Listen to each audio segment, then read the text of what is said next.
Around the time I turned 30, I first became aware that I was possessed. Unlike in the movies, I wasn't shouting obscenities at priests and spinning my head in circles. I wasn't even possessed for most of my day. Instead, I would just sort of disappear for a few minutes at a time, sometimes an hour. And when I came back, I'd find very little changed. Maybe I'd even driven to work or made pasta, but it hadn't been me doing it. I'm not sure how I invited the demons in. Maybe they'd been there all along, growing slowly. But it's easy to ignore a missing second, even a missing minute. Through my teens and 20s, the demons of time were probably there all along, eating my life a nibble at a time. Now it was disappearing in great big chunks. The problem was worst at work. I'd start working on a PowerPoint for my boss about some little company we were trying to buy, and then, bam, I'd wake up on the BART ride home listening to some podcast. The work would be done, maybe even done well. But it hadn't been me doing it. I tried to tell myself it wasn't a big deal. Like, maybe it's actually a benefit to have someone else do your work or cook your dinner. But I had to admit I was getting a little on edge.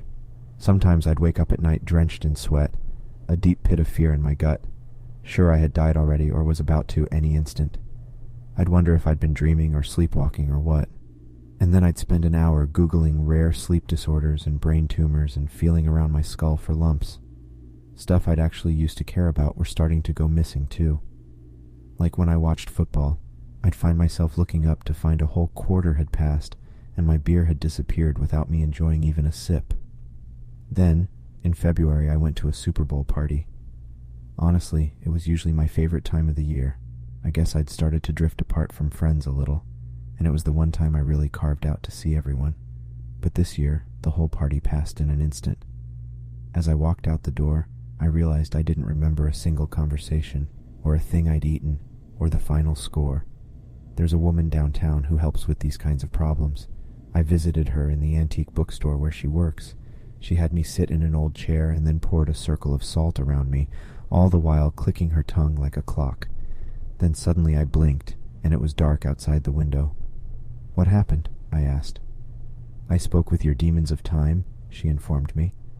"I asked them to leave, but they refused. There are several infesting you, but I spoke mostly with their leader. He was quite insistent on staying." "Can't you make them leave?" I asked, getting slightly annoyed. "I didn't pay you $1,000 just to have a conversation with them." She shook her head. A demon of time isn't quite like other possessive entities. They're not malicious, more like curious scavengers. They want to experience life in our world and to get away from their suffering. We're actually all born with a few inhabiting us. They only get out of hand if you're deeply disengaged with your life. Then they start taking up larger and larger chunks of your time. It's kind of a vicious cycle. "Look," I said, "what's it going to cost to get rid of them? Another couple of grand? I've got the money." She shook her head. "You're not listening. You've actually got to care about your life. Or this only gets worse. You blink and a day has gone by. Then it's a few days. Then it's a year. You wake up on your deathbed and realize the demon lived your life, and all because you didn't care enough to fight back." "I care," I said, "I promise." "But do you care enough to do the little things to make them go away?" she asked. "Some are basic. Take a walk through the city and look at the edifices of the buildings. Leave your phone on a charger and don't check it. Leave the TV off for a few days and do something you've never done before. Call an old friend. Are you willing to fight like that?" I went home and thought about what the woman said. Mostly I thought about how she'd cost me $1,000. I tried to take her advice. I threw on a coat and headed toward Golden Gate Park. I tried to notice the cracks in the sidewalk and the little plants sprouting there, and the smudges of gray fog overhead. But honestly, trying to pay that level attention for more than a few minutes was exhausting. It was a shitty day out, too, with rain coming down sideways, and after a couple of minutes I was soaked. I ended up heading home and ordering some takeout.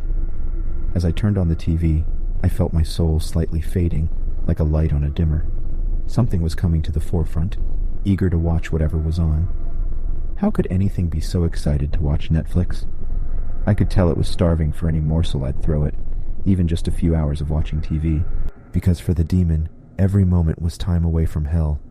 If it wasn't here, it would be burning in a pit of sulfur. Every boring minute in our world was heaven in comparison. And how I supposed to care enough to compete with that?